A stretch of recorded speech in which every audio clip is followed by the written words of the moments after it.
Good evening. Welcome to SL Tonight Present. I'm your host, Felix Lebeski. For Men's Mental Health Month, we've been doing a lot of quiet, eternal stories. Tonight, we're switching gears. This is Richard Connell's The Most Dangerous Game, a classic action thriller where a man finds himself hunted like an animal on a remote island. It's tense, fast, and the protagonist has to use every bit of skill and guts he has to survive and win. This one's about competence under pressure and refusing to lose when everything is stacked against you. Let's get into it.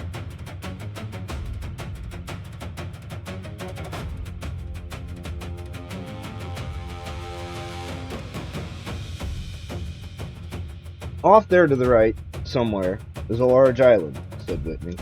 It's rather a mystery. What island is it? Rainsford asked. The old charts call it Ship Trap Island, Whitney replied. A suggestive name, isn't it?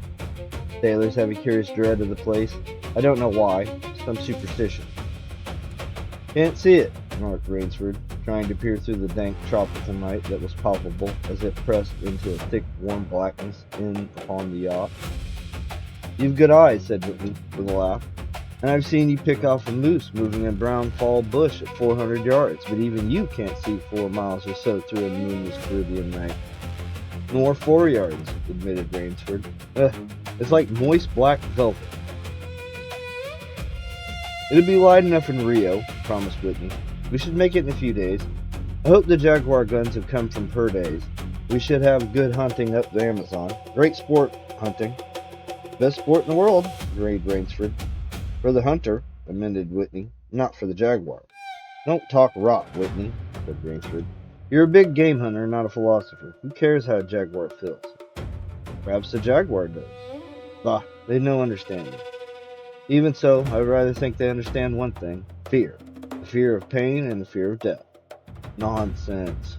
This hot weather is making you soft, Whitney. Be a realist. The world is made up of 2 classes, the hunters and the huntees. Lucky you and I are hunters. You think we've passed that island yet? I can't tell in the dark. I hope so. Why? The place has a reputation, a bad one. Cannibals? Hardly. Even cannibals wouldn't live in such a godforsaken place, but it's gotten into sailor lore somehow. Didn't you notice that the crew's nerves seemed a bit jumpy today? They were a bit strange now you mention it. Even Captain Nielsen. Yes, even that old tough-minded Swede who'd go up to the devil himself and ask for a light. His fishy blue eyes held a look I never saw there before. All I could get out of him was, this place is an evil name among seafaring men, sir. Then he said to me, very gravely, don't you feel anything? As if the air about us was actually poisonous. Now, you mustn't laugh when I tell you this. I did feel something like a sudden chill. There was no breeze. The sea was as flat as a plate glass window. We were drawn near the island then. What I felt was a mental chill, a sort of sudden dread. Your imagination, said Rainsford. One superstitious sailor can taint the whole ship's company with his fear. Maybe, but sometimes I think sailors have an extra sense that tells them when they are in danger. Sometimes I think evil is a tangible thing, its wavelengths just as sound and light have. An evil place can, so to speak, broadcast vibrations of evil. Anyhow, I'm glad we're getting out of this zone. Well, I think I'll turn in now, Rainsford. I'm not sleepy, said Rainsford. I'm going to smoke another pipe up on the after deck. Good night, then, Rainsford. See you at breakfast. Right. Good night, Whitney. There was no sound in the night as Rainsford sat there but the muffled throb of the engine that drove the yacht swiftly through the darkness, and the swish and ripple of the wash of the propeller. Rainsford, reclining in a steamer chair, indolently puffed on his favorite briar. The sensuous drowsiness of the night was on him. So dark, he thought, that I could sleep without closing my eyes. The night would be my eyelid. An abrupt sound startled him. Off to the right he heard it, and his ears, expert in such matter, could not be mistaken. Again he heard the sound, and again. Somewhere off in the blackness, someone had fired a gun 3 times. Rainsford sprang up and moved quickly to the rail, mystified. He strained his eyes in the direction from which the reports had come, but it was like trying to see through a blanket. He leaped upon the rail and balanced himself there. To get greater elevation, his pipe, striking a rope, was knocked from his mouth.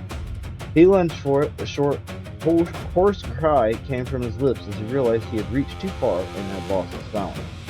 The cry was pinched off short as the blood-warm waters of the Caribbean Sea closed over his head. He struggled up to the surface and tried to cry out, but the wash from the speeding yacht slapped him in the face, and the salt water in his open mouth made him gag and strangle. Desperately, he struck out with strong strokes after the receding lights of the yacht, but he stopped before he'd swum 50 feet. A certain cool-headedness had come to him. It was not the first time he had been in a tight place. There was a chance that his cries could be heard by someone aboard the yacht, but that chance was slender, and grew more slender as the yacht raced on.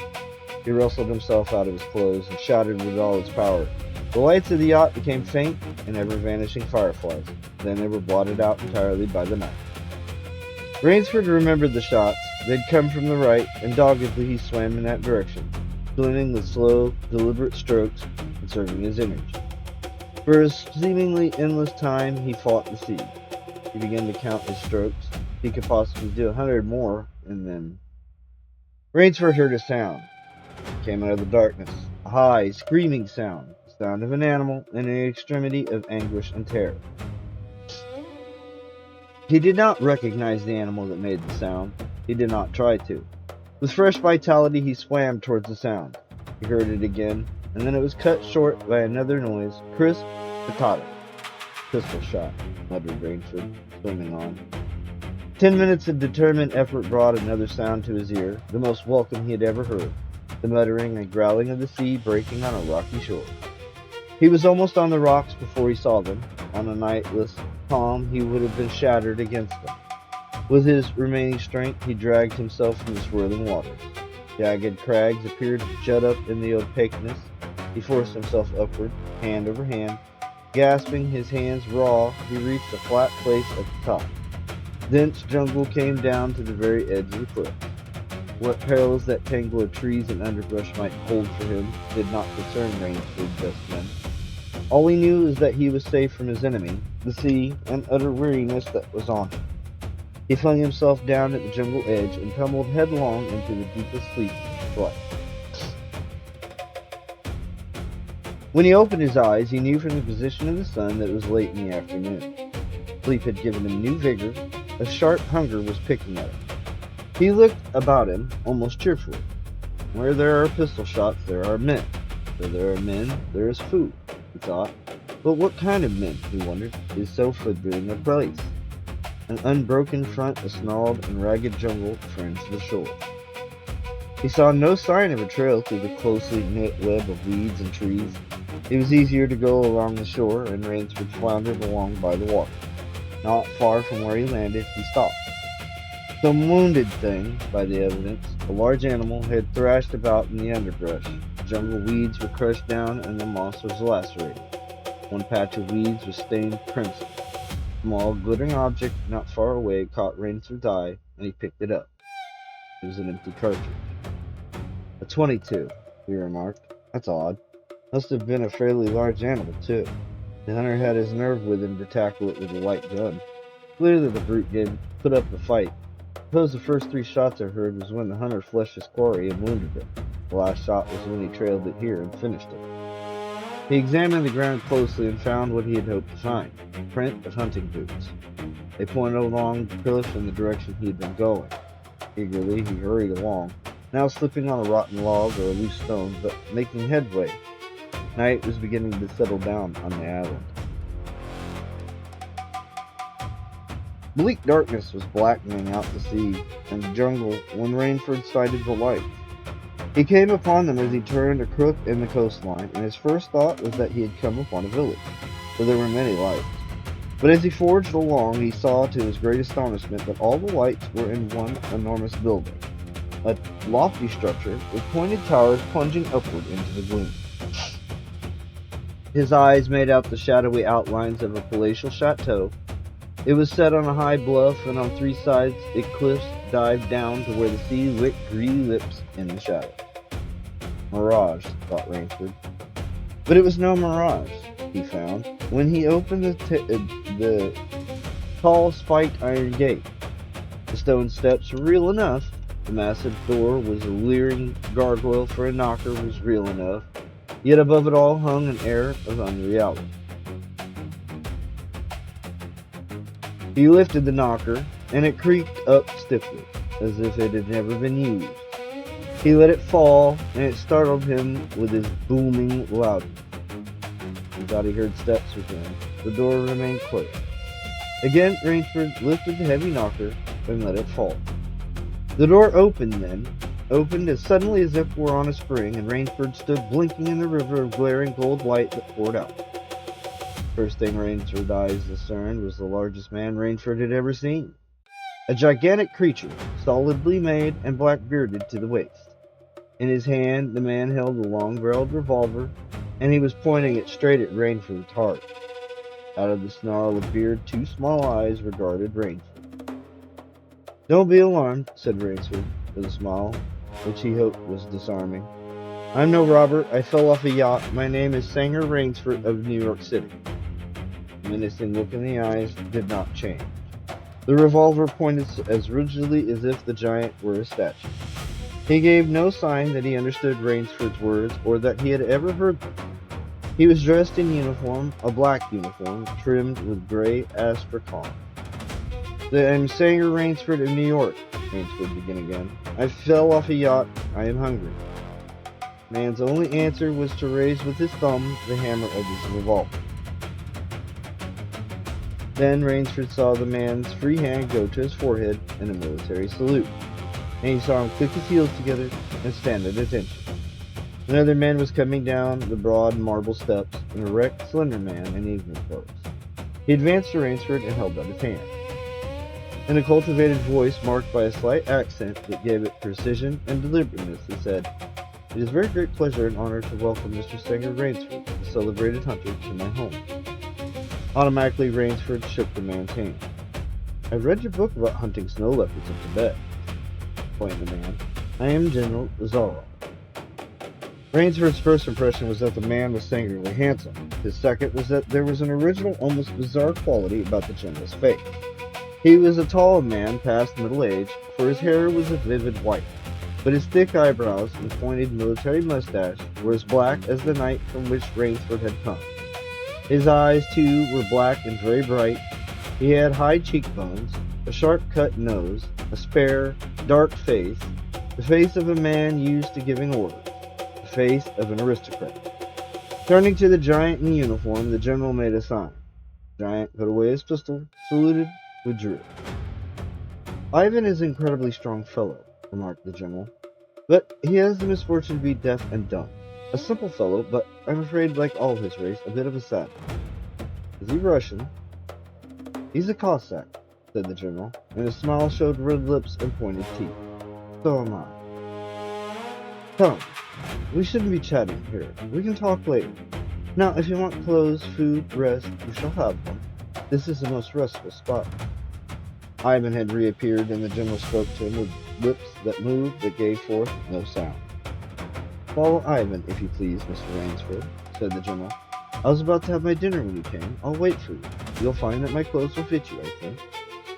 It was a huge beam-ceiling bedroom with a canopied bed big enough for 6 men that Rainsford followed the silent giant. Ivan laid out an evening suit, and Rainsford, as he put it, noticed that it came from a London tailor who ordinarily cut and sewed for none but the rank of duty. The dining room to which Ivan conducted him was in many ways remarkable. There was a medieval magnificence about it that suggested a baronial hall of feudal times with its oaken panels, its high ceiling, its vast refectory table where 20 men could sit down to eat. About the hall were the mounted heads of many animals, lions, tigers, elephants, moose, bears, larger or more perfect specimens Rainsford had never seen. At the great table, the general was sitting alone. "You'll have a cocktail, Mr. Rainsford," he suggested. The cocktail was surpassingly good, and Rainsford noted the table appointments were of the finest, the linen, crystal, silver, and china.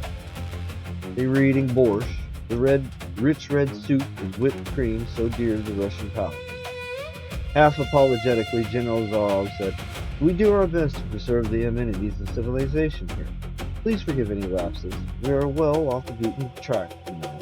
Do you think the champagne has suffered from its long ocean trip?" "Not in the least," declared Rainford. He was finding the General a most thoughtful and affable host, a true cosmopolite. But there was one small trait of the General's that made Rainford uncomfortable. Whenever he looked up from his plate, he found the General studying him, praising him narrowly. "Perhaps," said General Zarov, "you were surprised that I recognized your name. You see, I read all books on hunting published in English, French, and Russian. I have but one passion in my life, Mr. Rainsford, and it is the hunt." "You have some wonderful heads here," said Rainford, as he ate a particularly well-cooked filet mignon. "That Cape buffalo is the largest I ever saw." "Oh, that fellow. Yes, he was a monster." "Did he charge you?" "Hurled me against a tree. Fractured my skull, but I got the brute." "I always thought," said Rainsford, "that the Cape buffalo is the most dangerous of all big game." For a moment the General did not reply. He was smiling his curious red-lipped smile. Then he said slowly, "No, you are wrong, sir. The Cape buffalo is not the most dangerous big game." He sipped his wine. "Here in my preserve on this island," he said in the same slow tone, "I hunt more dangerous game." Rainsford expressed his surprise. "Is there big game on this island?" The General nodded. "The biggest." "Really?" "Oh, it isn't here naturally, of course. I have to stock the island." "What have you imported, General? Tigers?" The General smiled. "No. Hunting tigers ceased to interest me some years ago. I exhausted their possibilities. No thrill left in tigers, no real danger. I live for danger, Mr. Rainsford." The General took from his pocket a gold cigarette case and offered his guest a long black cigarette with a silver tip. It was perfumed and gave off a smell like it. "We'll have some capital hunting, you and I," said the General. "I shall be most glad to have your society." "But what game?" began Rainsford. "I'll tell you. You'll be amused, I know. I think I may say in all modesty that I have done a rare thing. I have invented a new sensation. May I pour you another glass of port, Mr. Rainsford?" "Well, thank you, General." The General filled both glasses and said, "God makes some men poets. Some he makes kings, some beggars. Me he made a hunter. My hand was made for the trigger," my father said. He was a very rich man with 250,000 acres in the Crimea, and he was an ardent sportsman. When I was only 5 years old, he gave me a little gun, specially made in Moscow for me to shoot sparrows with. When I shot some of his prize turkeys with it, he did not punish me. He complimented me on my marksmanship. I killed my first bear in the Caucasus when I was 10. My whole life has been one prolonged hunt. I went into the army. It was expected of noblemen's sons, and for a time commanded a division of Cossack cavalry. But my real interest was always the hunt. I have hunted every kind of game in every land.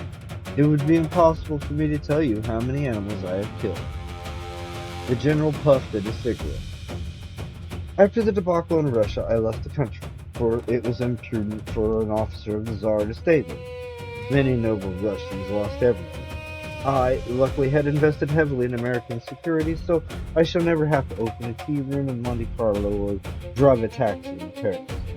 Naturally, I continued to hunt. Grizzlies in the Rockies, crocodiles in the Ganges, rhinoceros in East Africa. It was in Africa that the Cape buffalo hit me and laid me up for 6 months. As soon as I recovered, I started for the Amazon to hunt jaguars, for I had heard they were unusually cunning. They weren't," the Cossack sighed. "They were no match at all for a hunter with his wits about him and a high-powered rifle. I was bitterly disappointed. I was lying in my tent with a splitting headache one night when a terrible thought pushed its way into my mind. Hunting was beginning to bore me, and hunting, remember, had been my life. I had heard that in America businessmen often go to pieces when they give up business that had been theirs for life." "Yes, that's so," said Rainford. The General smiled. "I had no wish to go to pieces. I must do something. Now, mine is an analytical mind, Mr. Rainsford. Doubtless that is why I enjoy the problems of the chase. No doubt, General Zaroff. So, continued the general, I asked myself why the hunt no longer fascinated me. You are much younger than I am, Mr. Rainsford, and I have not hunted as much, but you perhaps can guess the answer. What was it? Simply this. Hunting had ceased to be what you call a sporting proposition. It had become too easy. I always got my quarry, always. There is no greater bore than perfection. The general lit a fresh cigarette. No animal had a chance with me anymore. That is no boast. It is a mathematical certainty. The animal had nothing but his legs and his instinct. Instinct is no match for reason. When I thought of this, it was a tragic moment for me, I can tell you. Rainford leaned across the table, absorbed in what his host was saying. It came to me as an inspiration what I must do, the general went on. And that was... The general smiled the quiet smile of one who has faced an obstacle and surmounted it with success. I had to invent a new animal to hunt, he said. A new animal? You're joking. Not at all. I never joke about hunting. I needed a new animal. I found one. So I bought this island, built this house, and here I do my hunting. The island is perfect for my purposes. There are jungles with a maze of trails in them, hills, swamps. But the animal, General Zaroff. Oh, said the general, it supplies me with the most exciting hunting in the world. No other hunting compares with it for an instant. Every day I hunt, and I never grow bored now, for I have a quarry with which I can match my wits. Rainsford's bewilderment showed in his face. I wanted the ideal animal to hunt, explained the general. So I said, what are the attributes of an ideal quarry? And the answer was, of course, it must have courage, cunning, and above all, it must be able to reason. But no animal can reason, objected Rainsford. My dear fellow, there is one that can. But you can't mean, gasped Rainsford. And why not? I can't believe you're serious, General Zaroff. This is a grisly joke. Why should I not be serious? I'm speaking of hunting. Hunting, great guns. General Zaroff, what you speak of is murder. The general laughed with entire good nature. He regarded Rainsford quizzically. I refuse to believe that so modern and civilized a young man as you seem to be harbors romantic ideas about the value of human life. Surely your experiences in war. Did you not make me condone cold-blooded murder? Finished Rainsford stiffly. Laughter shook the general. How extraordinarily droll you are! One does not expect nowadays to find a young man of the educated class, even in America, with such a naive, and if I may say so, mid-Victorian point of view. It's like finding a snuff box in a limousine. Ah, well, doubtless you had a Puritan ancestor. So many Americans appear to have had. I'll wager you forget your notions when you go hunting. You're a genuine new thrill in store for you, Mr. Rainsford. Thank you, I'm a hunter, not a murderer. Dear me, said the general, quite unruffled. Again, that unpleasant word. But I think I can show you that your scruples are quite ill-founded. Yes? Life is for the strong, to be lived by the strong, and if needs be, taken by the strong. The weak of the world were put here to give the strong pleasure. I am strong, why should I not use my gift? If I wish to hunt, why should I not? I hunt the scum of the earth, sailors from tramp ships, Hussar blacks, Chinese, whites, Mongols. A thoroughbred horse or hound is worth more than a score of them. But they are men, said Rainsford hotly. Precisely, said the general. That is why I use them. It gives me pleasure. They can reason, after a fashion, so they are dangerous. But where do you get them? The general's left eye fluttered down in a wink.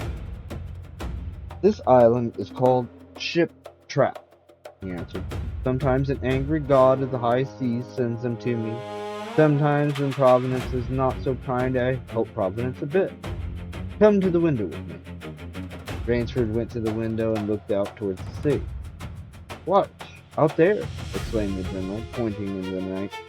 Rainsford's eyes saw only blackness, and then, as the general pressed a button far out to sea, Rainsford saw the flash of light. The general chuckled. They indicated channel.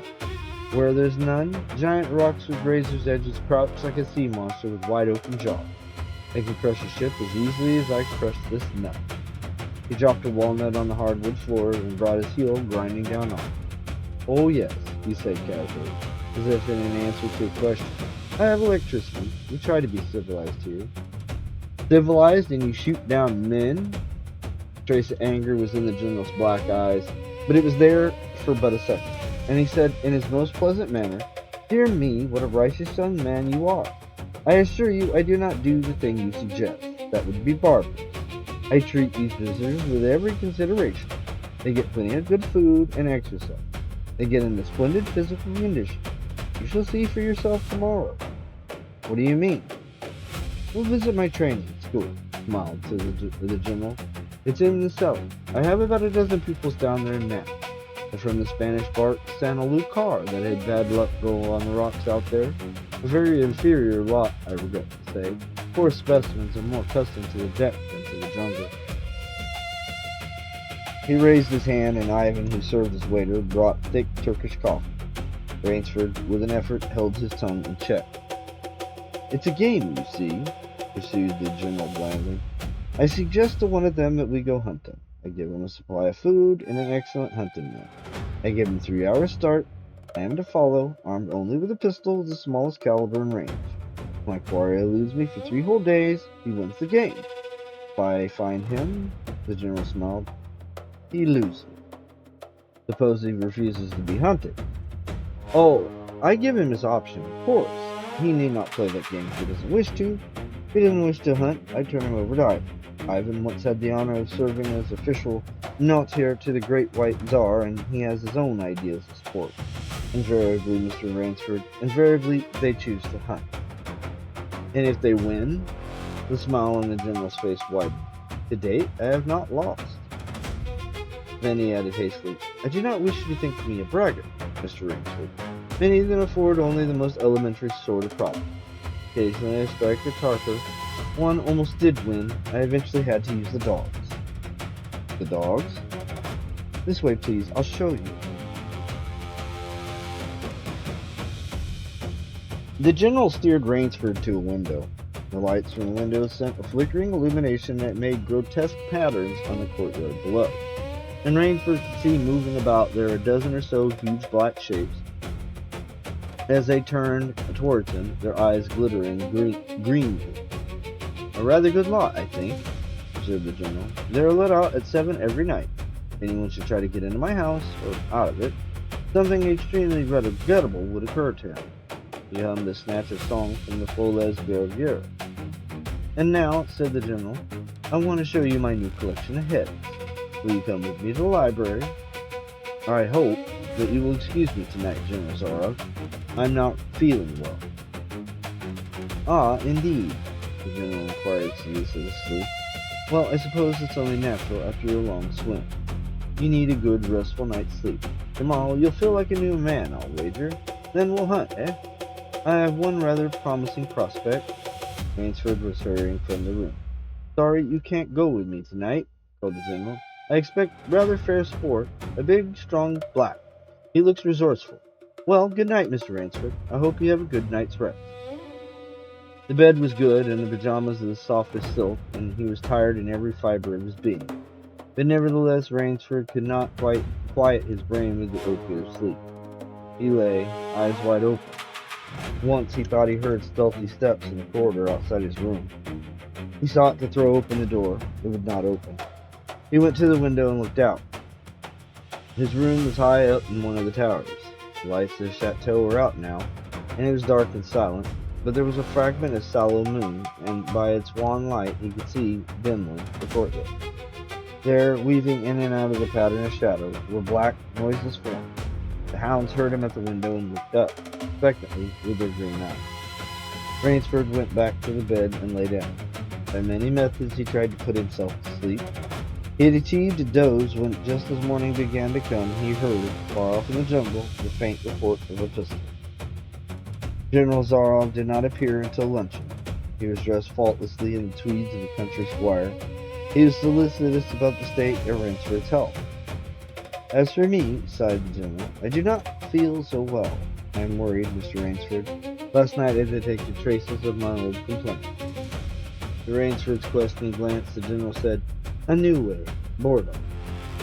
Then, taking a second helping of crepe Suzette, the general explained, "The hunting was not good last night. The fellow lost his head. He made a straight trail that offered no problems at all. That's the trouble with these sailors. They have dull brains to begin with, and they do not know how to get about in the woods. They do excessively stupid and obvious things. Most annoying. We have another glass of Chablis, Mr. Rainsford." "General," said the Rainsfords firmly, "I wish to leave this island at once." The general raised his thickets of eyebrows. He seemed hurt. "But, my dear fellow, you've only just come. You've had no hunting." "I wish to go today," said Rainsford. He saw the dead black eyes of the general on him, studying him. General Zarov's face suddenly brightened. He filled Rainsford's glass with a venerable Chablis from a dusty bottle. "Tonight," said the general, "we will hunt, you and I." Rainsford shook his head. "No, General, I will not hunt." The general shrugged his shoulders and delicately ate a hothouse grape. "As you wish, my friend. Choice rests entirely with you. But may I not venture to suggest that you will find my idea of sport more diverting than Ivan?" He nodded towards the corner where the giant stood, scowling, his thick arms crossed on his hogshead of chest. "You don't mean," cried Rainsford. "My dear fellow," said the general, "have I not told you I always mean what I say about hunting? This is really an inspiration. I drink to a foeman worthy of my steel, at last." The general raised his glass, but Rainsford sat staring at him. "You'll find this game worth playing," the general said, enthusiastically. "Your brain against mine, your woodcraft against mine, the strength and stamina against mine. Outdoor chess. And the stake is not without value, eh?" "And if I win," began Rainsford huskily.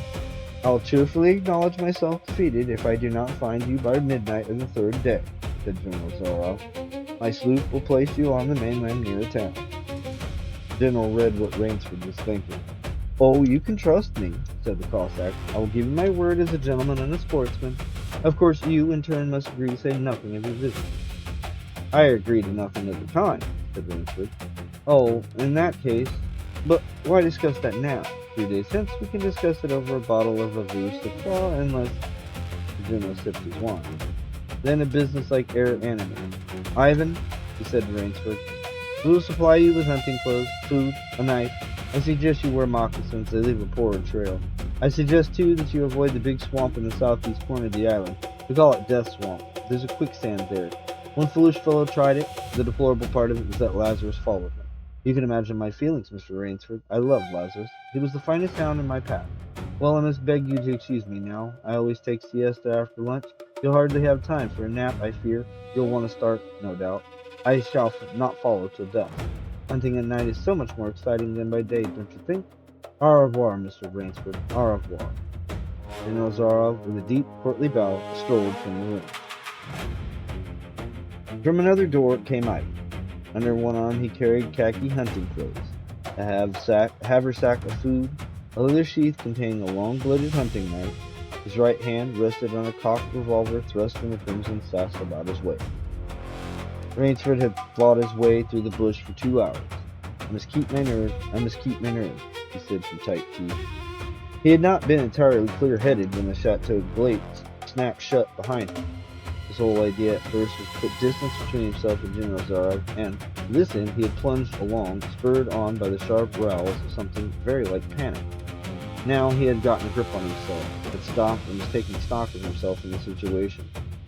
He saw that straight flight was futile. Inevitably it would bring him face to face with the sea.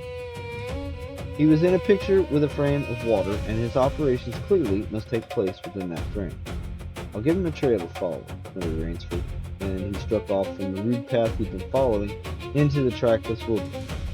He executed a series of intricate loops. He doubled on his trail again and again, recalling all the lore of the fox hunt and all the dodges of the fox.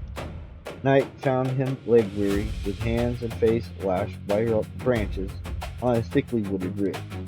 He knew it would be insane to blunder on through the dark, even if he had his strength. His need for rest was imperative, and he thought, "I have played the fox, now I must play the cat of the fable." A big tree with a thick trunk and outspread branches was nearby, and taking care to leave not the slightest mark, he climbed up into the crotch and stretched out into one of the broad limbs. After a fashion, rested. The rest brought him new confidence and almost a feeling of security. Even so zealous a hunter as General Zorov could not trace him there, he told himself. Only the devil himself could follow that complicated trail through the jungle after dark. But perhaps the general was the devil.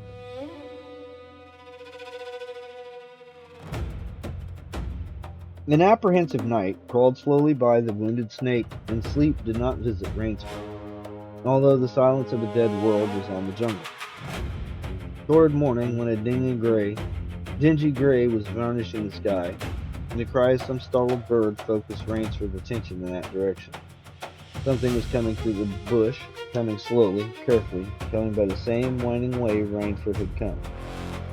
He flattened himself down on the limb, and through a screen of leaves almost as thick as tapestry, he watched. That which was approaching was a man. It was General Zorov. He made his way along with his eyes fixed in utmost concentration on the ground before him.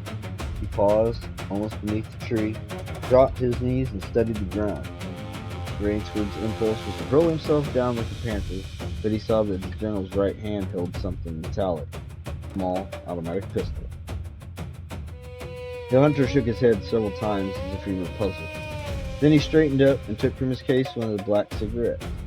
Pungent, incense-like smoke floated up to Rainsford's nostrils.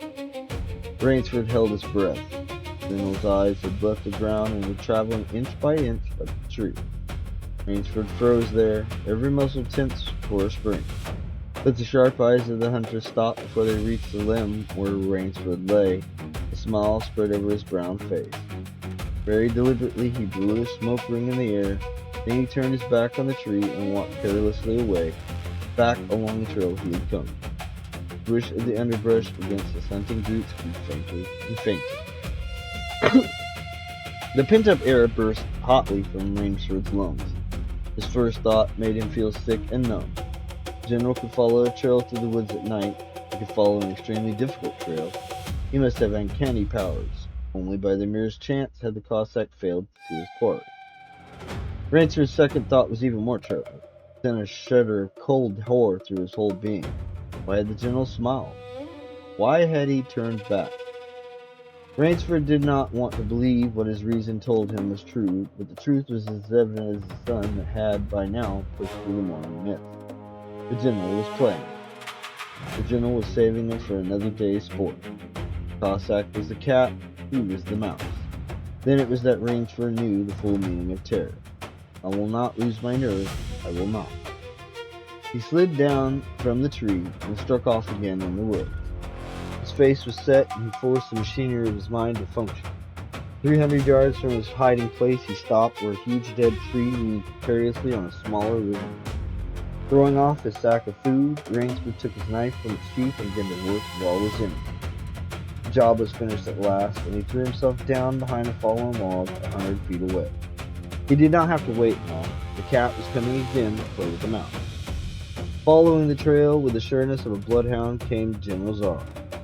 Nothing escaped those searching black eyes, no crushed blade of grass, no bent twig, no mark, no matter how faint, in the moss. So intent was the Cossack on his stalking that he was upon the thing Rainsford had made before he saw it. His foot touched the protruding bough that was the trigger. Even as he touched it, the general sensed his danger and leaped back with an agility of an ape. But he wasn't quite quick enough. The dead tree, delicately adjusted to rest on the cut living one, crashed down and struck the general a glancing blow on the shoulder as it fell, but for his alertness he must have been smashed beneath it. He staggered, but he did not fall, nor did he drop his revolver. He stood there, rubbing his injured shoulder, and Rainsford, with fear again gripping his heart, heard the general's mocking laugh ring through the jungle. "Rainsford," called General, "if you're within sound of my voice, as I suppose you are, let me congratulate you. Not many men know how to make a Malay man-catcher. Luckily for me, I, too, have hunted in Malacca. You are proving interesting, Mr. Rainsford. I'm going now to have my wound dressed. It's only a slight one, but I shall be back. I shall be back." When the general, nursing his bruised shoulder, had gone, Rainsford took up his flight again. It was flight now, a desperate, hopeless flight, It carried him on for hours. Dusk came, then darkness. Still he pressed on. The ground grew softer under his moccasins. The vegetation grew ranker, denser. Insects bit him savage. Then, as he stepped forward, his foot sank into the ooze. He tried to wrench it back, but the muck sucked viciously at his foot as if it were a giant leech. With a violent effort, he tore his feet loose. He knew where he was now. Death Swamp and its quicksand. His hands were tight closed as if his nerves were something tangible that someone in the darkness was trying to tear from his grip. The softness of the earth had given him an idea. He stepped back from the quicksand a dozen feet or so, and like some huge prehistoric people, he began to dig. Rainsford had dug himself in France when a second's delay meant death. That had been a placid pastime compared to his digging now. The pit grew deeper. When it was above his shoulders, he climbed out and from some hard saplings cut stakes and sharpened them to a fine point. These stakes he planted in the bottom of the pit with points sticking up. With flying fingers, he wove a rough carpet of weeds and branches, and with it he covered the mouth of the pit. Then, wet with sweat and aching with tiredness, he crouched behind the stump of a lightning-charred tree. He knew his pursuer was coming. He heard the padded sound of his feet on the soft earth, and the night breeze brought him the perfume of the general's cigarette. It seemed to Rainsford that the general was coming with unusual swiftness. He was not feeling his way along, foot by foot. Rainsford, crouching there, could not see the general, nor could he see the pit. He lived a year in a minute. Then he felt an impulse to cry aloud with joy, for he heard the sharp crackle of the breaking branches as the cover of the pit gave way. He heard the sharp scream of pain as the pointed stakes found their mark. He leaped up from his place of concealment, then he cowered back. 3 feet from the pit, a man was standing, with an electric torch in his hand. "You've done well, Rainsford," the voice of the general called. "Your Burmese tiger pit has claimed one of my best dogs. Again, you score, I think, Mr. Rainsford. I'll see what you can do against my whole pack. I'm going home for a rest now. Thank you for a most amusing evening." At daybreak, Rainsford, lying near the swamp, was awakened by a sound that made him know that he had new things to learn about fear. It was a distant sound, faint and wavering, but he knew it. It was the baying of a pack of hounds. Rainsford knew he could do one of two things. He could stay where he was and wait.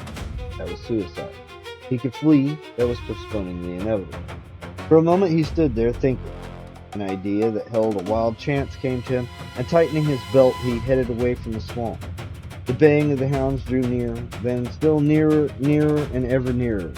On a ridge, Rainsford climbed a tree. Down a watercourse, not a quarter of a mile away, he could see the bush moving. Straining his eyes, he saw the lean figure of General Zaroff just ahead of him. Rainsford made out another figure whose wide shoulders surged through the tall jungle weeds. It was the giant Ivan, and he seemed pulled forward by some unseen force. Rainsford knew that Ivan must be holding the pack in the leash. They would be on him any minute now. His mind worked frantically. He thought of a native trick he'd learned in Uganda.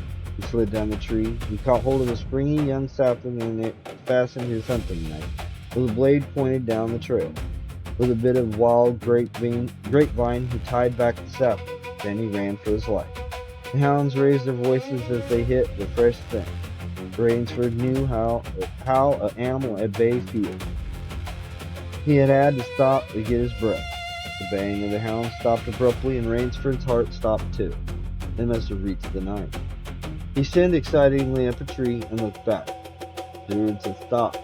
But the hope that was in Rainsford's brain when he climbed died, for he saw in the shallow valley that General Zaroff was still on his feet. But Ivan was not.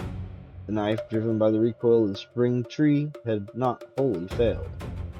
Rainsford had hardly tumbled to the ground when the pack took up the cry again. "Nerve! Nerve! Nerve!" he panted as he dashed along. A blue gap showed between the trees dead ahead. Ever nearer drew the hound. Rainsford forced himself on towards that gap. He reached it. It was the shore of the sea. Across a cove he could see the gloomy gray stone of the chateau. 20 feet below him the sea rumbled and hissed. Rainsford hesitated. He heard the sound. Then he leaped far out into the sea. When the general and his pack reached the place by the sea, the Cossacks stopped. For some minutes he stood regarding the blue-green expanse of water. He shrugged his shoulders. Then he sat down, took a drink of brandy from a silver flask, lit a cigarette, and hummed a bit from Madame Butterfly. General Zaroff had an exceedingly good dinner in his great paneled dining hall that evening. With it, he had a bottle of Pole Roger and half a bottle of Chamberlain. Two slight annoyances kept him from perfect enjoyment. One was the thought it would be difficult to replace Ivan. The other was that his quarry had escaped him. Of course, the American hadn't played the game, so he thought the general as he tasted his after-dinner liquor. In his library, he read, to soothe himself, from the works of Marcus Aurelius. At 10, he went up to his bedroom. He was deliciously tired, he said to himself, as he locked himself in. There was a little moonlight, so before turning on his light, he went to the window and looked down at the courtyard. He could see the great hounds, and he called, "Better luck another time," to them. Then he switched on the light. A man who had been hiding in the curtains of the bed was standing there. "Rainsford!" screamed the general. "How in God's name did you get here?" "Wham! I found it quicker than walking through the jungle." The general sucked in his breath and smiled. "I congratulate you," he said.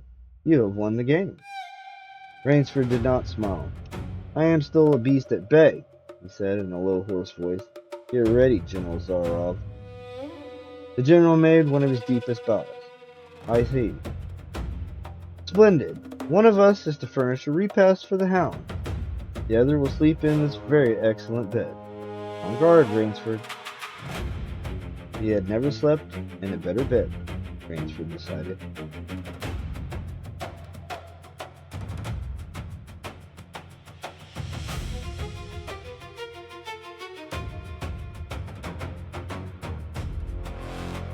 And at some point,